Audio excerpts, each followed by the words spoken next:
2025-26 का first quarter, इसका GDP data यानी ग्रॉस डोमेस्टिक प्रोडक्ट डाटा आ चुका है। दोस्तों, इस डाटा ने तो आग ही लगा दी है देश में, पूरे देश में। हेलो दोस्तों, नमस्कार। दोस्तों, 29 अगस्त 2025 की शाम को भारत का जीडीपी के नंबर आए। इस बार हमारी जीडीपी ग्रोथ रही 7.8%, यानी इस क्वार्टर में Q1 क्वार्टर, जो कि होता है अप्रैल मई जून, हर साल का फर्स्ट क्वार्टर होता है अप्रैल मई जून।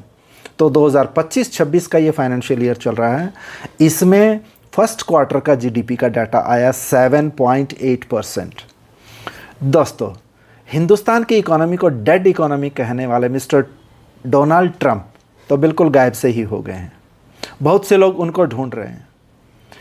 अब वो कोई कमेंट भी नहीं कर रहे। किसी को मिले तो प्लीज़ उनको बताना कि भारत की इकोनॉमी डेड इकोनॉमी नहीं है, बल्कि डैडी इकोनॉमी है, यानी 1.5 गुना होने वाली इकोनॉमी है और इससे ज़्यादा समय नहीं लगेगा। उनके द्वारा पहले इंडिया के ऊपर 25% टैरिफ लगाया गया और फिर इसको और बढ़ा के 25% और बढ़ा दिया, यानी टोटल कर दिया 50% टैरिफ। तो दोस्तों, ये टैरिफ होता है जब कोई देश दूसरे देश में एक्सपोर्ट करता है तो वो दूसरा देश उसके ऊपर जो टैक्स लगाता है, यानी इंपोर्ट ड्यूटी लगाता है, उसको टैरिफ कहते हैं। मोटा मोटा आप ये समझ लीजिए।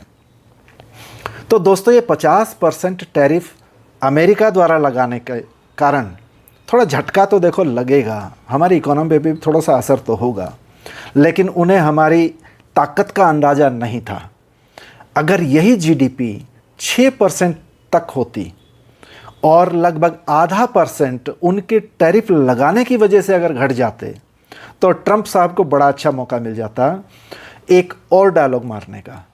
दोस्तों, 7.8% जीडीपी ग्रोथ अगर आने वाले क्वार्टर्स में थोड़ी सी घट के 7% भी रहेगी, तो भी हम इस दुनिया के सबसे तेज़ रफ्तार से दौड़ने वाली इकोनॉमी होंगे। इतनी बड़ी दुनिया में कुछ ना कुछ तो देखो उतार चढ़ाव होते रहेंगे, लेकिन अगर आप मजबूती के साथ अपनी इकोनॉमी पर, अपनी मार्केट पर, खुद पर, अपने स्टॉक्स या कंपनीज पर और अपने देश पे भरोसा रखेंगे, तो हम जरूर आगे बढ़ेंगे। और दोस्तों, एल्बर्ट आइंस्टाइन एक साइंटिस्ट थे, उन्होंने कहा है, आपने नाम तो जरूर सुना होगा इनका, उन्होंने कहा है, in the midst of every crisis lies great opportunity, यानी हर ज़बरदस्त या बड़ी क्राइसिस में एक अपॉर्चुनिटी छुपी होती है। ये हमारे ऊपर है कि हम उस अपॉर्चुनिटी को ढूंढ पाते हैं या नहीं। या हम कहें कि most of the opportunities comes during crisis, और हिंदी में अगर कहें तो आपदा में ही ज़्यादातर अवसर होते हैं। अर्थात अपॉर्चुनिटीज़ हमेशा टफ़ टाइम में आती है। दोस्तों, टफ़ टाइम में मौका मिलता है हमें। रिफॉर्म्स का फ़ायदा भी आगे चलकर ज़रूर मिलेगा। तो इस इकोनॉमी को की तेज़ रफ्तार को आप एंजॉय कीजिए। ये कंफर्म है कि मार्केट कभी बढ़ेगी, कभी गिरेगी।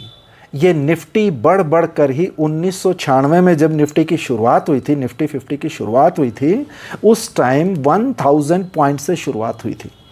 और दोस्तों, कई बार भारी उतार चढ़ाव होने के बाद, यानी उतार चढ़ाव देखने के बाद भी निफ्टी आज 26,000 को क्रॉस कर चुकी है। मैंने लाइफ टाइम हाई 26,200 के आसपास बनाया। और दोस्तों, आज भी 24,500 से लेके 25,000 के बीच ट्रैवल कर रही है, आसपास घूम रही है। मंडे को देखा होगा आपने स्टॉक मार्केट की खूबसूरत चाल। हाँ, ज़्यादा एक्साइटेड नहीं होना है दोस्तों आपको। अगर वेल्थ क्रिएट करके अर्ली रिटायरमेंट चाहते हो, तो एक ही तरीका है कि लॉन्ग टर्म पर्सपेक्टिव या लॉन्ग टर्म विज़न रखें आप अपना।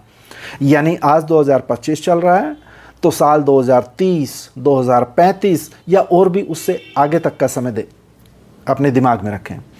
आप निफ्टी को इस पीरियड में, जो कि आज 25,000 के आसपास है, इसको आप 35,000 भी देखेंगे, इसको आप 40,000 होते हुए भी देखेंगे।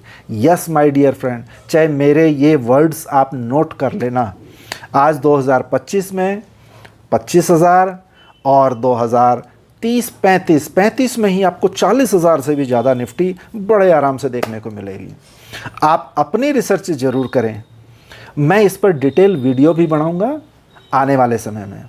हर बड़ी सफलता समय मांगती है दोस्तों, छोटे समय में कुछ नहीं होता। तो दोस्तों, ये वीडियो या जीडीपी का नंबर देख के आपको कैसा लगा? अगर आपको ये वीडियो अच्छी और इन्फॉर्मेटिव लगी हो तो लाइक, शेयर और कमेंट जरूर करें, और YouTube चैनल को सब्सक्राइब करके बेल आइकन तथा ऑल बटन दबाना ना भूलें, ताकि अगली सभी फाइनेंशियल एजुकेशन से रिलेटेड वीडियोस की नोटिफिकेशन आपको समय समय पर मिल जाए। थैंक यू दोस्तों, keep in touch, have a nice day.